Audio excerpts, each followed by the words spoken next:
Hello, everyone. Welcome back to People Matters third session. In this session, we're going to talk about people perspective, how to grow successfully in a pandemic. My name is Do-young, and I'm a global talent advisor at RDI Worldwide. And I would like to introduce our speakers. Dan Healy, Managing Director Hong Kong and Taiwan, Head of Growth at APAC at Tech, and Vincent Maquinad, Head of People and Talent at Bukalapak. And would you guys be able to introduce your role, briefly give some background information about your company and role? Sure. I guess you referred to me first, so I'll jump in first. Yeah, Dan is my name. Pleasure to be here speaking with you and Vincent and everyone else today. Yeah, look, I'm Australian. I've spent a lot of time internationally working across the European markets, and then for the last 6 years here across APAC and based out of Hong Kong. TAG, I guess most people, it's not a household name unless you think of fancy watches.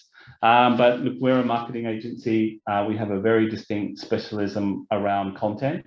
So we're helping clients and partners to create content across all channels, whether they're digital.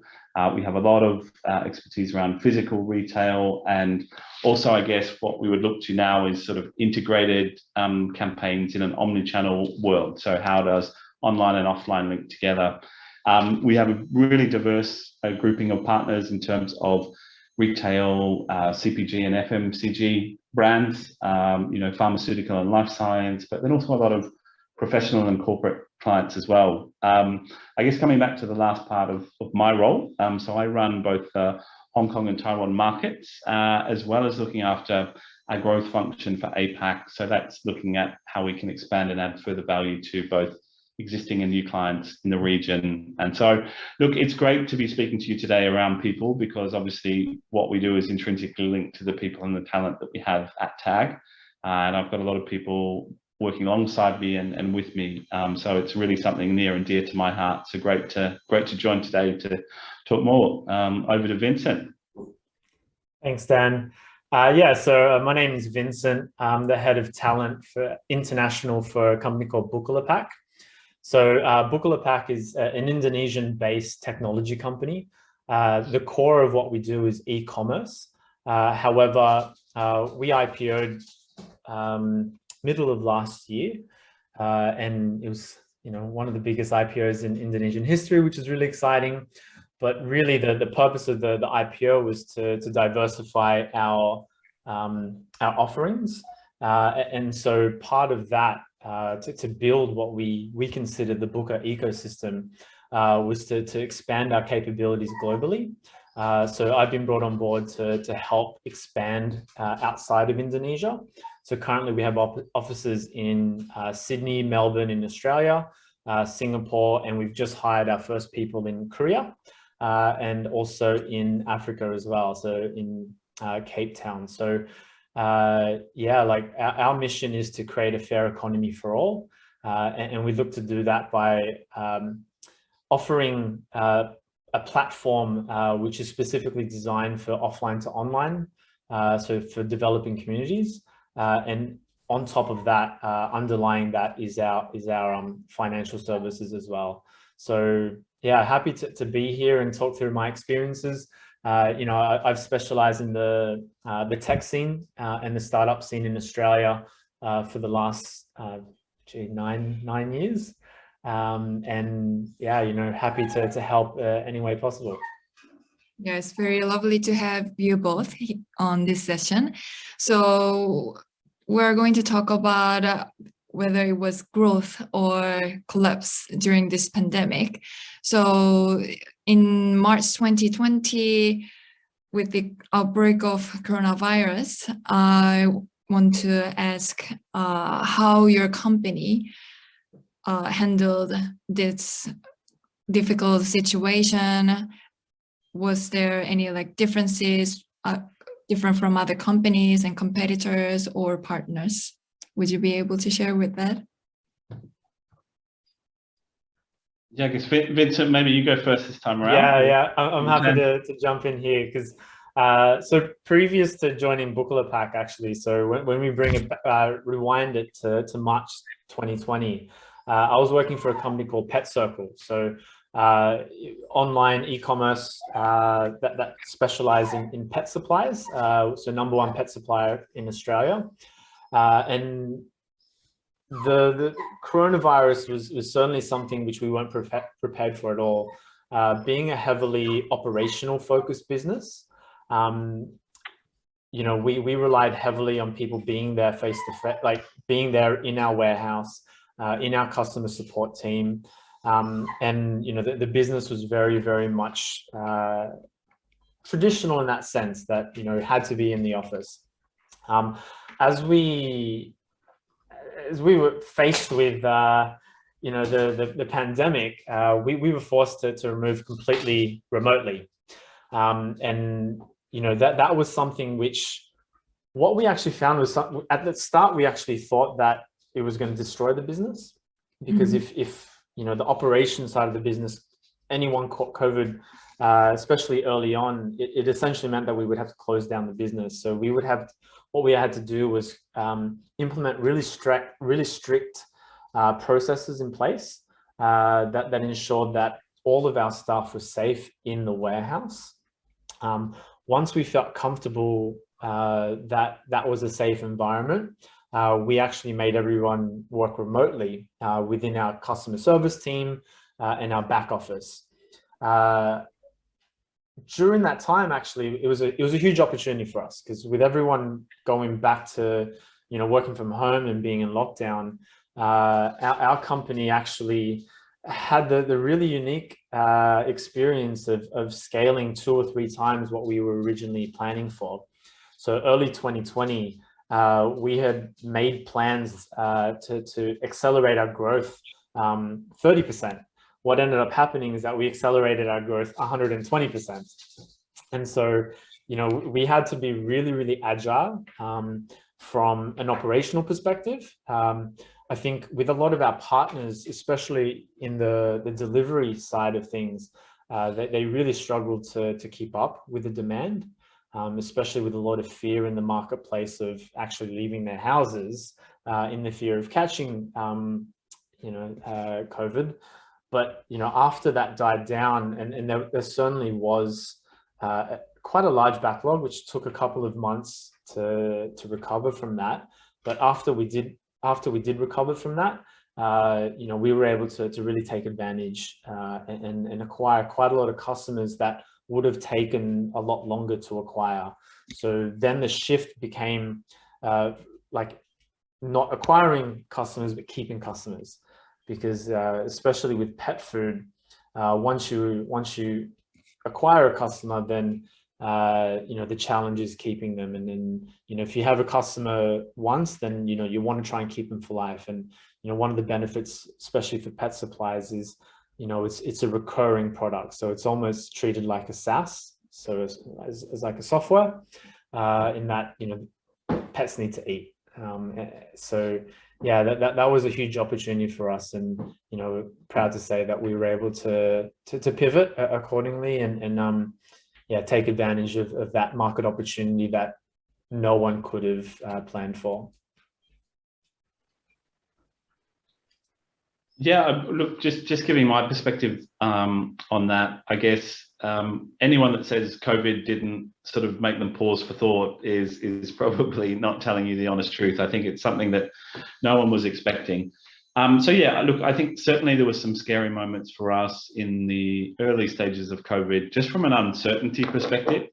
I think, you know, it was stepping out into the unknown and not knowing what they would do. So I think there was a lot more nervousness and cautiousness of how we operated as a business. I think we're very stable as an organization, you know, being global and having private equity ownership and very stable financials. So there was never a worry about, you know, the business collapse, probably being quite mature in what we do. But it was just the uncertainty. And also because we are an agency working with a client base and providing a service, it's our clients' business and how COVID affected them that probably gave us the most concern. Now, one of the things that's really benefited us has been our diverse client base, because we've seen some industries suffer and some industries prosper. I think any challenge gives opportunity. So I think some of our clients that do a lot in travel, retail, or luxury clients have really had some tough times, and we probably see marketing budgets and spend across those industries drop off significantly because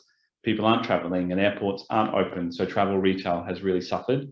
And then luxury is a discretionary spend. So, you know, when people were getting nervous about COVID and some people losing jobs or having, you know, momentary or permanent salary reductions, you know, discretionary spend and buying that luxury item becomes your own choice. But for the bulk of our clients, you know, we either saw spending maintain or increase, but what changed was probably the profile of how they spent their marketing dollars. And it's just that acceleration into digital platforms and getting away from perhaps, you know, spend on perhaps out-of-home advertising or, you know, physical or retail-based advertising, and pushing more and more into digital and e-com.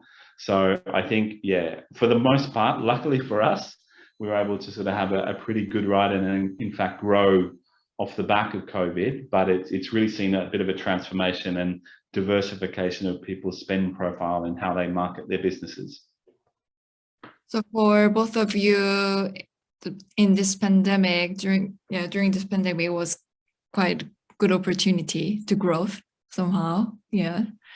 And so in terms of talent and acquisition, we both work with you, and it was fully virtual. And Vincent, also, you said your employees also worked fully virtually. And I guess, is it still employees are working from home? Like all this talent and acquisition and recruiting side, is it fully virtual?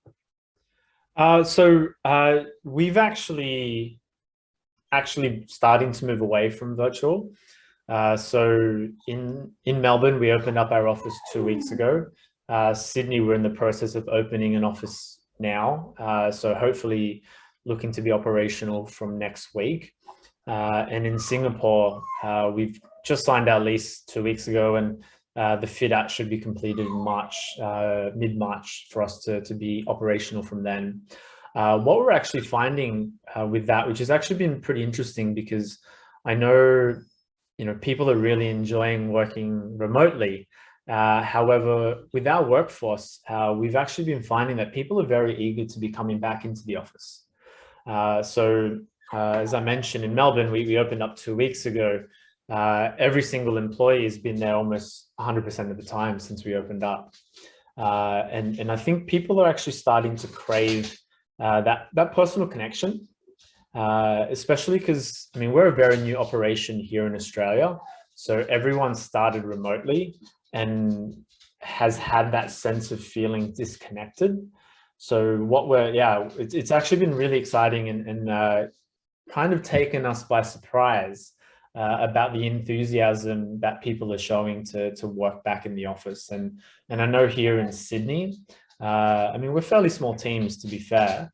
In Melbourne, we've got 5 people. In Sydney, we've got 9. But you know, everyone has been really excited to actually come into the office, which is great. And in Singapore, we've similar kind of thing. We've started to have some engagement activities where people have really expressed interest that they want to be coming into the office. So yeah, it's really exciting. But in saying that, I think it's really important to offer that option to be able to have a hybrid work environment. So, you know, when we're talking to people throughout that recruitment process, the communication is we're hybrid. We will always be hybrid now. We have a lot of people that want to come into the office, but, you know, I think the important thing is having a schedule that works for them and the team, right? Because I think what we want to try to stay away from is just people becoming ad hoc with that and just, you know, coming and going as they please. We want to be able to plan for it so that when people are in, we're maximizing, you know, them being in there with their teams. Thank you. How about you, Dan? Are you recruiting people fully online? Yeah, look, it's very much a market by market nuance to the answer to that question, in that obviously COVID has affected different cities and countries in different ways. So, from the talent acquisition point of view, if I look to somewhere like Singapore, which has had a very remote style of work and a lot of, it's been very difficult for people to get into offices. We've had those situations where there's a lot of people that haven't been in. Because I have APAC responsibilities as well, I've certainly hired people where in the past, I would have done a final interview without meeting someone senior in person. But now I've got people that have been working for me for, 18 months and I haven't met them in person. And, our chief financial officer has been working with us for 2 years and I haven't met him in person. So those things in the past just never would have happened. But to pick up on some of Vincent's words, I think, flexibility, hybrid nature of approach, are really important things to have in both working day and also the way that you look for and acquire talent. Hong Kong here, and touch wood, obviously we're going through the 5th wave in this market at the moment, but whilst we've had sort of closed borders and it's been tough getting in and out of the country, we've actually had one of the better marketplaces in terms of being in the office and not shutting down. So that's actually been, we're going through quite a lot of growth. So most of our interviewing in this market has been able to be more face-to-face. And so that's been really great. It is difficult to maintain, the culture and the ambience and the relationship build of a team when it is all remote, and particularly when you've had really aggressive growth curves, which we have. It's been much nicer to be in the office. So I'm really blessed and fortunate that in Hong Kong we've been able to do that. I think one of the other key things that's happened in our world in the last 6 to 12 months is we had a really exciting merger and acquisition where we acquired a digital and e-commerce agency. And it's just that whole piece about building a relationship with a new partnership.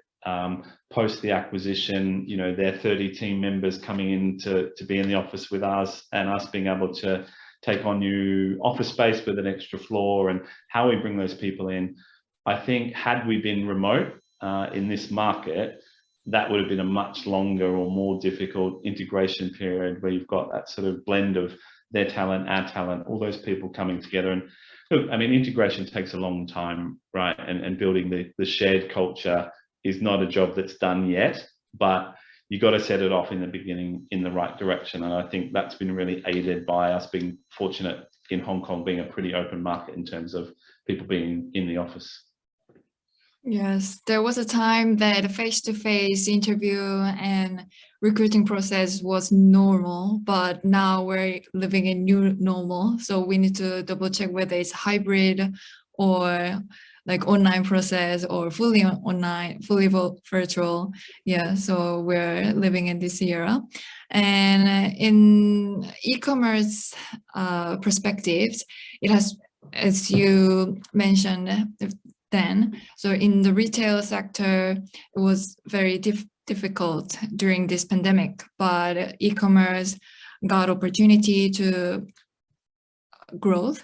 So yeah, e-commerce has flourished in this pandemic, and especially on the operational side and logistics and delivery. Do you think it's revolutionized as well? Or do you think, yeah. Sorry, go ahead.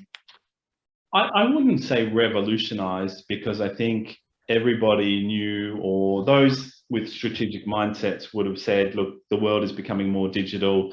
Those that, have their finger on the pulse of technology and other things would know about the metaverse and everything else that's happened. And I know that you've had a metaverse session at the People Matters conference, but I think it's not a revolution, because that direction's has been laid out and that roadmap has been laid out, but it's definitely been an acceleration, and it's almost electroshocked some organizations into fast tracking their plans around shift to digital in marketing terms and selling terms, as I said before, and that obviously manifests itself in an e-com environment really strongly. So if I look at our acquisition of the e-com agency, their last couple of years have been sort of record years in terms of helping people either to get set up on marketplaces or with private.com e-com environments. But, you also see a lot of businesses now pivot to not homegrown e-com solutions around Shopify and other things, but, certainly that need for everybody to have an e-com presence if they want to survive. And probably a good bridge over to Vincent, because I know from my own origins in Australia and friends and family there, I think even hospitality and food and beverage outlets have had to set up some form of e-com solution, because otherwise businesses would be going out of business. So Vincent, I don't know what your experience is around that. Yeah, I mean, I agree with your comments around the revolutionization, and that it hasn't it hasn't forced the revolutionization of it, but it has accelerated the industry in that online is inevitable, and people are certainly moving online at a rate that has never been seen before. So if anything, it's provided a lot of opportunities and a wake-up call for companies to step up their game with their online presence. So from a branding perspective, it's incredibly important for them to have an online presence to remain relevant. From an operational perspective, one of the biggest challenges that Australia faces was that, the transportation industry was very far behind. And I think it's one of those things. I think Australia is notoriously slow when it comes to the adaptation of technology as a whole. But with just online tracking for deliveries, making sure that that there are other options outside of just the normal kind of courier companies was really, really important. And there's actually a big shift in crowdsourcing. So those kind of online marketplaces where people could like the Ubers, for example.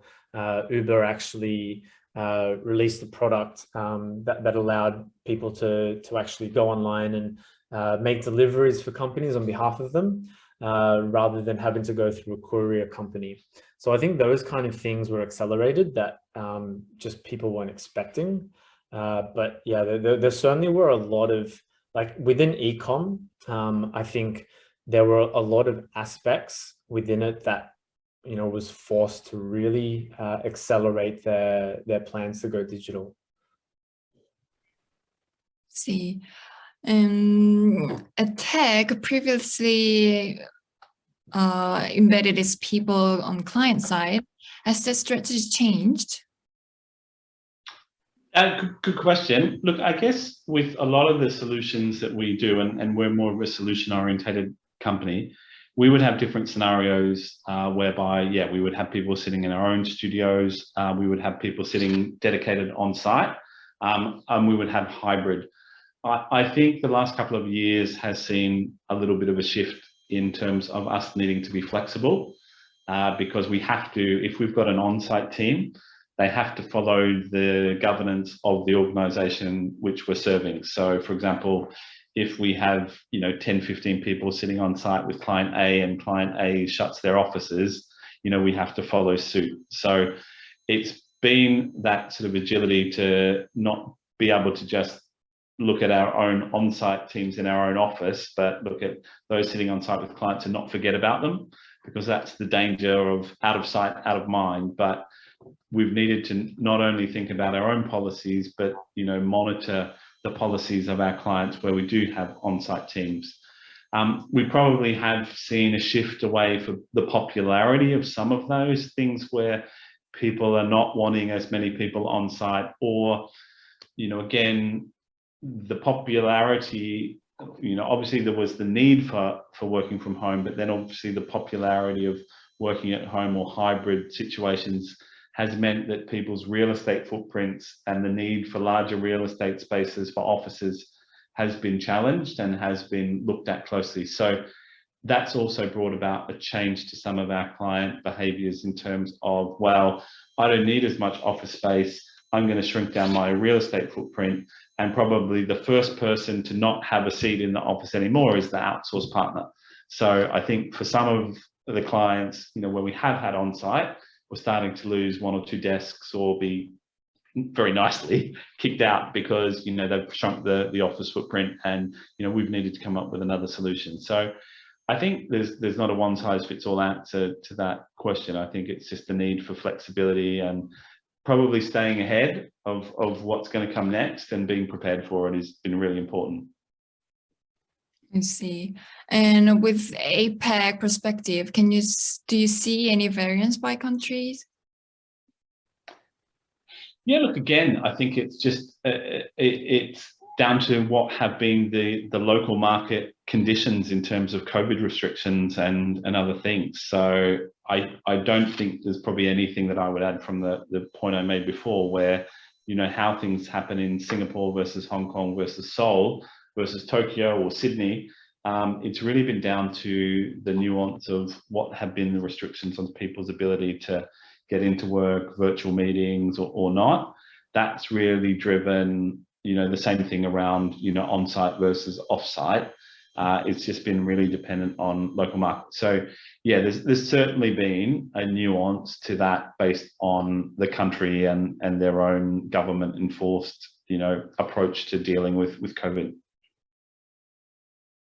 See, and then for the last 2 years during this pandemic, it's both of you shared how you dealt with and then went through this difficult situation. And Vincent, would you be able to share what was the biggest challenge from like people perspectives? From a people perspective, I think there's been a few things that have been challenging, but it's evolved along with our understanding of coronavirus and, you know, the marketplace and to Dan's point around government policy as well. Like initially at the start, the challenge was getting people from offline to online, especially in an operational focused business. That was the number one challenge. Once we did that, then it was managing performance. So, you know, understanding what success looked like, what outputs were expected for different functions, because as you can imagine, customer service is completely different to tech and to marketing. So, you know, that was certainly you know, one of the biggest challenges for the back end of 2020. 2021, I would say, you know, from a people perspective, one of the biggest challenges was engagement. You know, like a lot of people, especially here in Australia, people started to realize their jobs are safe. Because at 2020, there was a lot of uncertainty in the market and people were constantly unsure of whether or not they would have a job in the short to medium term. So, you know, 2021, it was a completely different focus of, you know, how do I keep engaged and you know, how do I do so in an environment where here in Australia, especially, there was a lot of lockdowns and there were a lot of government restrictions in place to leave your house, let alone go into an office. 2022, I mean, we're so early on right now, and here in Australia, we've kind of taken the approach that everyone's going to catch COVID now. Like last year, the focus was getting everyone vaccinated. This year, because the vaccination rates are high and the booster vaccination rates are high as well, the thought process is everyone's going to catch it. So I think from a people perspective, I know that there was a lot of media around the Great Resignation. I don't think that's actually, it hasn't eventuated here yet. We're actually finding that it's very difficult to attract people. So from our perspective, the biggest challenge is attracting people, especially in a marketplace that no one knows our name. So, you know, we're heavily focused on branding, employer branding, and you know, leveraging our existing networks to get our message and our name across. But, you know, from speaking to the marketplace, I would say, yeah, probably the biggest kind of people focus right now is, I'd probably say, yeah, keeping people engaged and trying to hire people. There's a massive talent shortage here in Australia, and especially in the tech space. So it's been very, very challenging to attract them. So to add on that, does it mean like have this changed meant HR has become more important? Sorry, can you repeat that? Have these changes meant like HR has become more important? Yeah, I think it's incredibly important for HR and talent acquisition to work closely together with the business as well. So I think from a HR perspective, it's really, really important to focus on workforce management, sorry. So understanding what resources are necessary and when, and trying to leverage off your internal resources versus external. So, you know, I think it's important to get a mix of both, right? So I think, yeah, from a HR perspective, it's really cemented the importance to partner with the business and actually understand the business drivers to be able to execute on the business plans. Okay, how about you, Dan? What was the biggest challenge from people perspective? Yeah, look, I probably, there's not a lot of differentiation in some of the key pillars of what I would say. I think connectivity has been a big thing, you know, getting to go around and travel between countries and markets and see people but that probably links just to the engagement part that Vincent mentioned more than anything else. But, you know, I've got people working in Seoul, so I mean, it would have been great. I know there's a lot of people in Korea on the call. You know, normally I would be over there a couple of times a year, or I would be in Tokyo or coming down to Australia to see people and engage with the team. So the pivot of that engagement becoming virtual has been important to get right, and the balance, because it's never going to be exactly the same as being able to go and not only spend the business hours together, but then have some social time, you know, face to face. I think probably, again, just a couple of builds on what Vincent said around, I think both talent retention and then acquisition have been the two biggest challenges, particularly in markets that have had to be remote working. You know, Singapore has been a tough one for us, where we've had higher attrition rates than we've had in other markets, just because it hasn't been the same, you know, social engagement and team engagement as it has been in more, you know, in-office markets, because people have had a really long time of being apart from each other. And when you've got high intensity workloads and other things, it's really difficult for people to feel part of the team and engaged. And so, you know, there's those moments, we all have them in our career, where you get a bit tired and you get a bit run down, but then, you know, you'll come in and your colleague will put their arm around you and life's good again. I think the absence of that, it's those moments of fatigue and talking yourself back and saying, oh yeah, it's okay. They're not there. So, I mean, it's harder for people to get over the bumps as much. So I think that's meant people are probably a little bit more quick on the draw, we would say, in terms of maybe making a change. And then, yeah, talent, keeping talent and finding talent is proving difficult, particularly sort of in some international type of markets like Singapore or Hong Kong. You know, your local communities are finding, you know, they're a little bit reluctant to change in some markets where, you know, again, there's been the fear of job security, but there's still that sort of, whilst it's softened, I think there's not as much transition in the marketplace of local talent. And then you're seeing, you know, expat and international communities not behave in the manner that they would be in terms of migration or moving. And so you're seeing higher exit volumes than entry volumes. So international talent is also becoming harder to find. So I think, you know, it's going to be a continued issue until we get through to the end of COVID, is just talent. So, I mean, it's a good, anyone who's here at the conference, if you're a talented individual, there's never been a better time to, you know, find the right role, or, you know, put your best interest at heart in terms of how you negotiate for your position, because talent is at a premium and people are really hungry to find good people. So it's a great moment for the employee in that respect. Yes.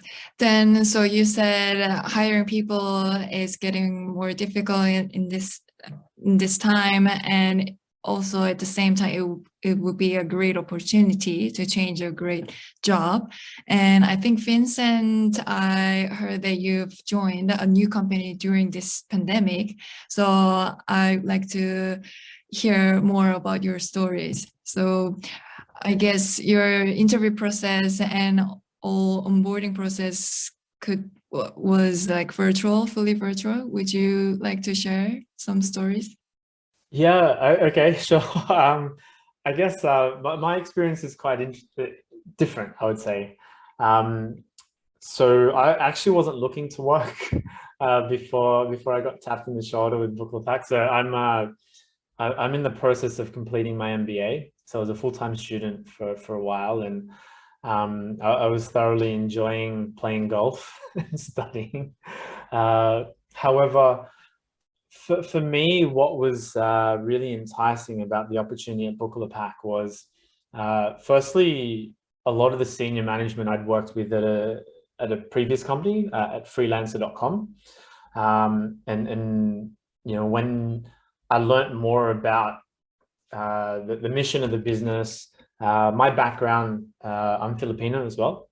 So coming from a developing country, seeing what Bukalapak had done in Indonesia with developing countries, particularly with that, you know, offline to online platform, I saw a lot of value in that, and I saw a huge opportunity for this product to really affect people's lives. Right. So I think from a mission perspective, that was something that was really, really enticing for me and incredibly exciting. So, you know, that ended up being a no-brainer for me.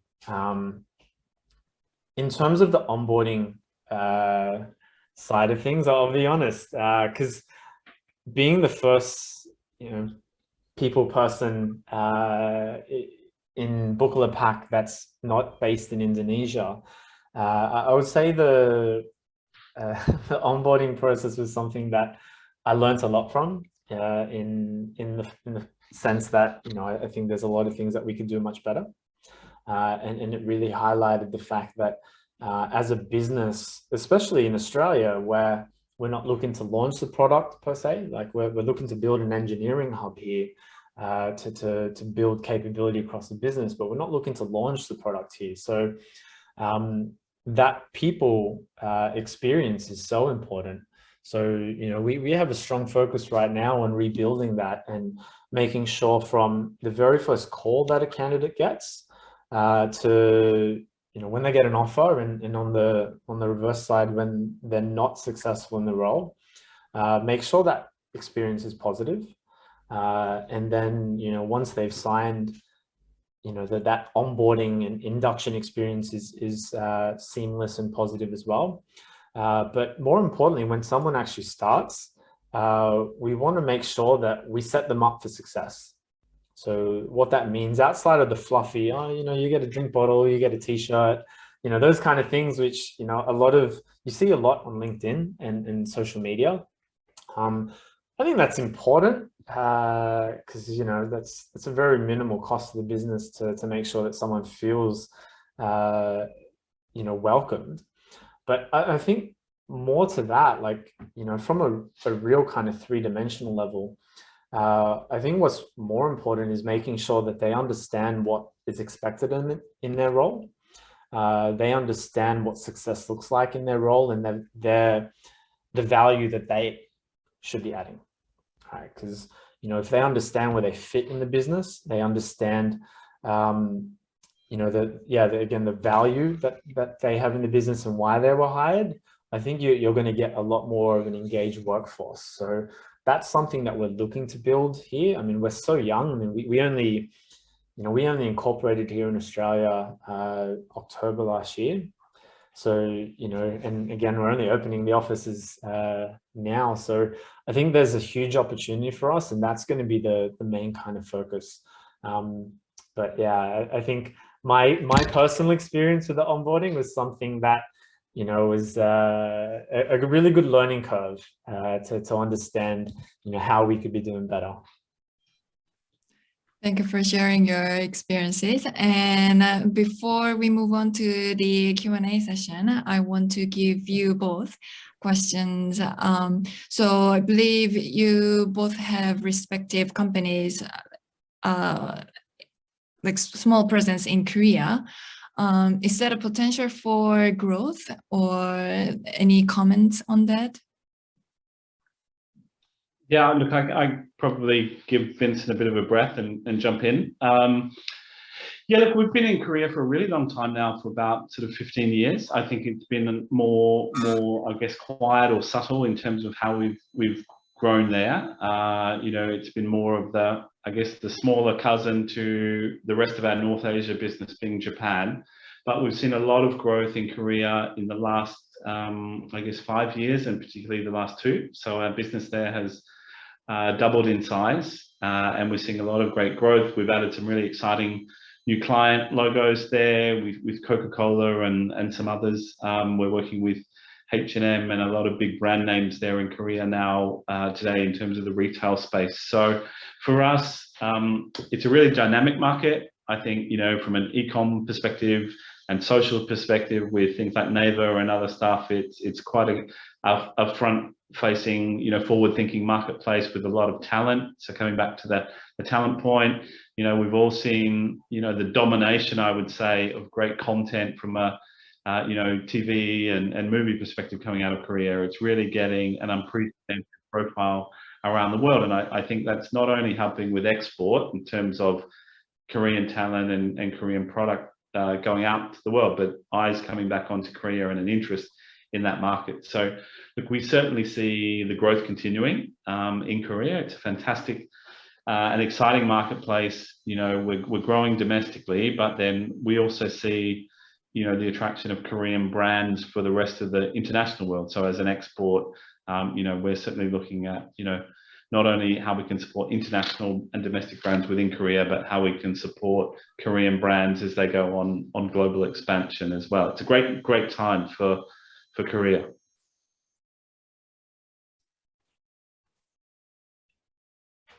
From my perspective, there's actually, I think, a lot of opportunity in Korea. So I think there's 2 sides for us where Bukalapak see opportunity in Korea.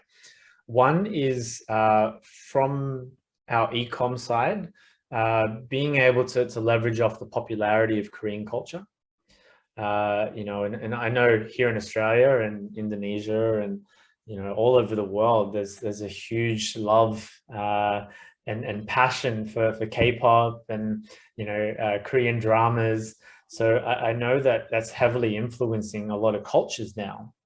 So our kind of foot into Korea is actually hiring someone that we've hired someone who'll be starting soon, who will start creating partnerships with a lot of the JVs to be able to export product to sell on our Bukalapak platform. So from one side, that's where we see opportunity in Korea.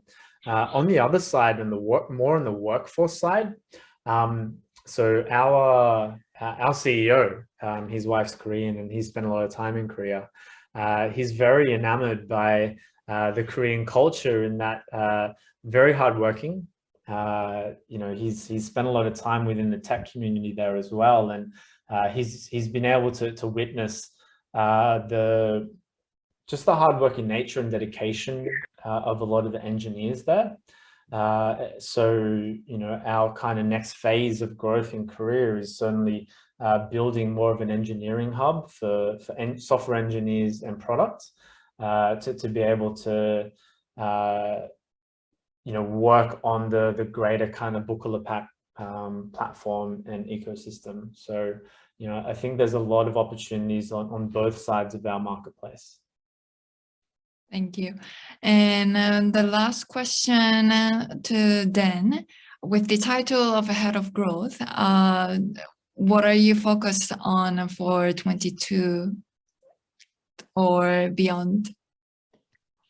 Yeah, look, it's a great question. I think obviously growth is both about, our own growth in terms of how we can expand. And for those that have had any experience working in a private equity backed organization, there's always a lot of demands for you to grow. So that's really a big passion for us. We've had success with it in the last few years, so we've got to keep that growth curve going. But I guess as we look more at ourselves and how we can add value to our clients and partners is, how can we help them to grow? Because obviously being a marketing and content agency, what we do is obviously taking brands to market in an omni-channel world and helping, drive sales uplift or drive those sorts of things. So it's, our growth will come from helping our clients and partners grow. So I think that's very, very important. And our focus is to make sure that, the story that we have about ourselves and the value that we can add is really relevant. I think there's always a danger with the marketplaces around the globe and different industries evolving quickly. And like we said, it's not a revolution, but it's an acceleration. If you don't keep your own story and your own value proposition evolving to at least, use the right language that's commonplace in the market, you get stale and out of date very quickly. So I think it's really important that, my organization, but anybody's organization, is really keeping finger on the pulse and trying to stay a little bit ahead of the change and making sure that you're constantly tweaking your storytelling in terms of your own value proposition and how you can help and support others to make sure it's in step with, the language of today and if not tomorrow. I think it's really, really crucial. I see. So it seems both of your organization have been able to succeed in difficult and adverse conditions. Very impressive. I think we can move on to the Q&A session. So I want to give gentle reminders to attendees. So at the bottom of this, on the bottom right, there's Q&A. So if you have any questions, please feel free to raise. And we have one question to both of you. How do you stay abreast of online retailing trends and balance new trends and existing consumer habits? I'm happy to help answer that. I can talk specifically of my time at Pet Circle. So again, e-commerce for pet supplies. What was really important was the recognition here in Australia that we were a few years behind the US.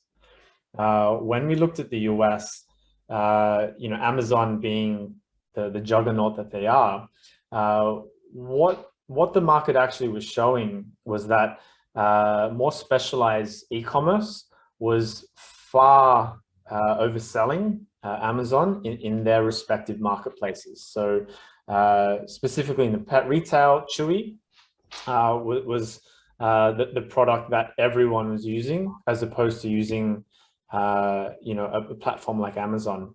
So what we were doing at the time was we were building relationships with people at Chewy. So we were better understanding the growth that they went through, understanding how the marketplace changed for them over time. So, the Pet Circle and Chewy had started both at the same time in 2011. But, that recognition that the US was about 5 years behind, and we were 5 years behind from the US. It allowed us to be able to learn from them, to learn from their mistakes and learn from their successes.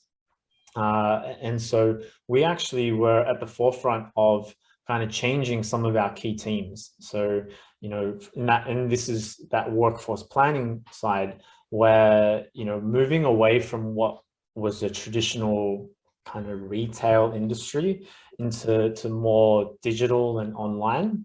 The way that we bought things, the way that we examined consumer habits was completely different, because retail in particular, a lot of it is just gut feel. You know, and I hope this isn't trivializing it, but a lot of it is, you know, you kind of see what's going on in other countries and you just think, oh yeah, I like the way that looks, I like the way this feels, and I think this is going to be popular in this season. We were a lot more focused on data. We were a lot more focused on, you know, understanding the marketplace in a much more deeper level. So we actually changed quite a lot of our teams to have a very, very different focus and a very, very different skill set. So, you know, we kind of mirrored that, and that allowed us to better understand, or better capture data firstly, and then better understand that data. So once we were in a position and had made some necessary changes, you know, we were in a much better position to lead the market.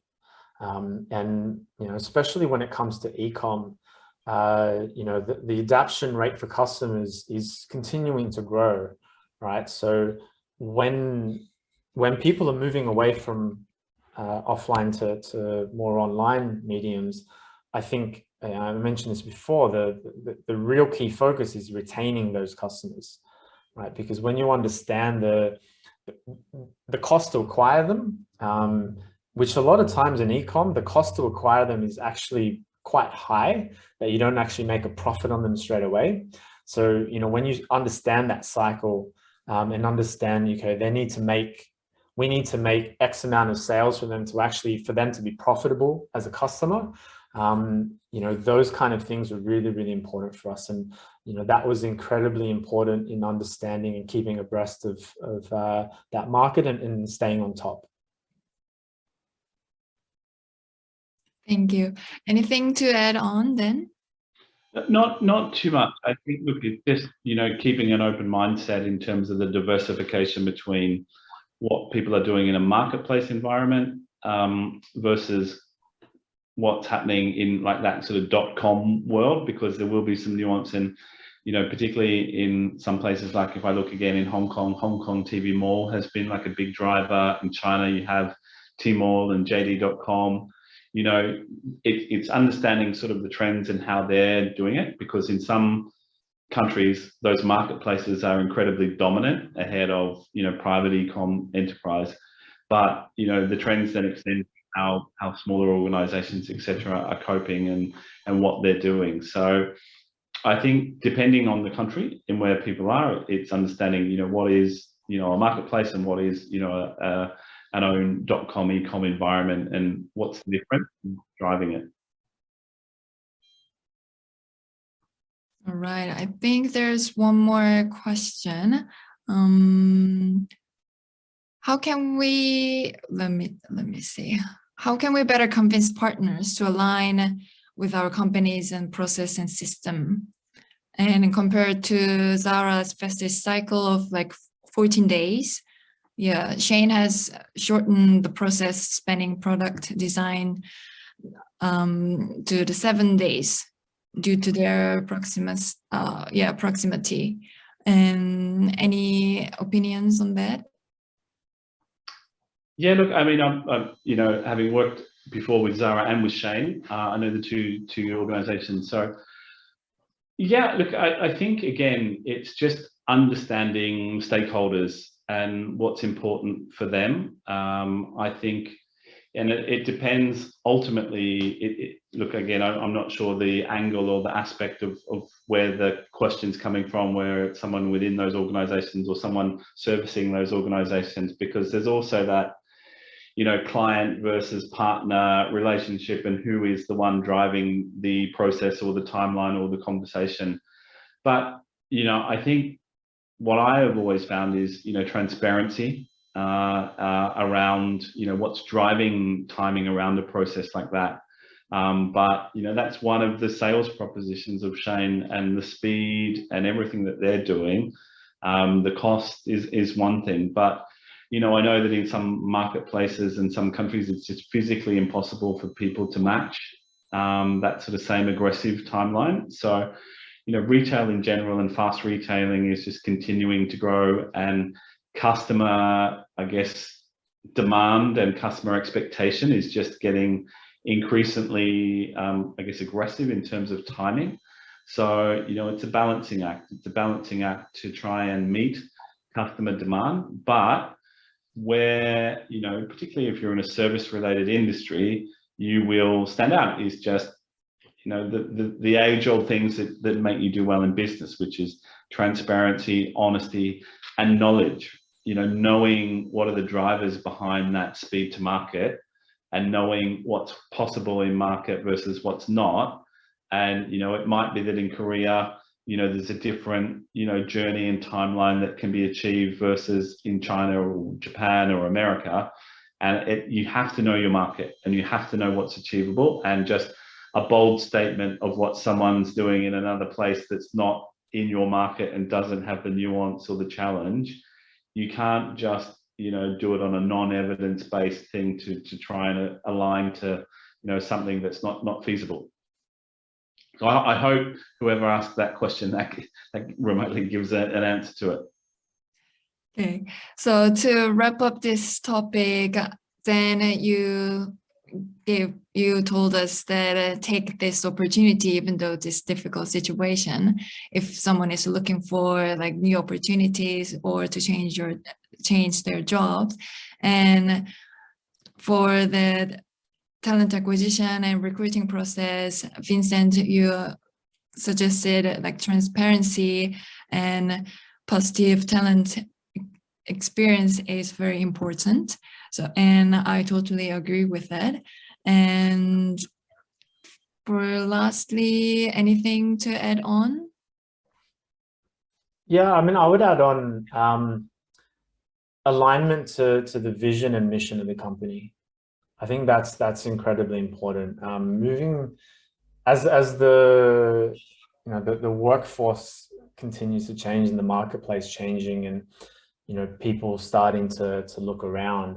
I think we're in a very competitive environment, right? So especially in tech, where people are paying crazy amounts for people. Like I've had some people be counter offered 30-40% what they were currently on, just to retain that talent. But I think what's really important is making sure that you're attracting the right people that are aligned to your goals as a business, and if you can do that, which is very, very challenging, trying to tap into those marketplaces, but if you can tap into them, I think that's where you're going to find a lot of success. Anything, Dan? Yeah, look, I think similar to what I was saying before, the challenges for us as an organization and how we have to make sure our story is relevant. I guess that's a build on Vincent's comment. As a talented individual, you also have to make sure that your story is relevant. Talent is in demand, but if people can't get the talent or get why it's a logical fit or a relevant fit, that's where the disconnect will happen, and you might do yourself out of an opportunity if you can't just tweak the story for the environment or the moment. There's a great quote that I heard recently, which was, the rate of change in today's society is outstripping our capacity to learn. So, things are moving and changing so fast, people can't, self-study and keep up with it. So, particularly, for new talent and new streams of talent, and as Vincent said, in the tech space, people can't keep up with that. So you're coming in sometimes with a new set of skills or knowledge, and they don't know the language. They know they need it, they know they need to hire it, but they can't understand it. So it's really making sure that you're helping to educate sometimes in that talent acquisition journey, to make sure that you're really relevant for them. And I guess another build on Vincent's point, if you look at major global companies like Procter & Gamble or L'Oreal, or really big brands, a lot of them have got very, very public commitments to the environment, to diversity and inclusion, to sustainability. And, you know, to Vincent's point around understanding the mission and the purpose of those organizations, you know, even from a pitching perspective now, if we're doing big RFPs with these sorts of organizations, there's now dedicated sections to how you will align to those global commitments to, you know, 2030 or 2040, and their own, you know, commitment to carbon neutrality, for example, and how are you as an outsource partner going to help them achieve those goals. So that happens for us a lot as an agency supporting big brands, but that often has to be at the back of the mind of people as they're looking to join those organizations. And in your own talent journey, you know, it's exactly Vincent's point, understand the mission, the values and the purpose of that organization so that you can actually speak to those things. Right. So in people, I would just add, sorry, Yeah. just add to Dan's point. I think that works from an employee side and candidate attraction, but also from a consumer side as well. Consumers are a lot more knowledgeable, and you know, they want their values to be aligned with the brands that they purchase. So I think it's both sides there. Yes. So people perspectives, how to grow successfully in a pandemic, goal alignment and hybrid work and flexibility and transparency would be key factors. So thank you for sharing your thoughts, Vincent and Dan. It was very nice, lovely to having you.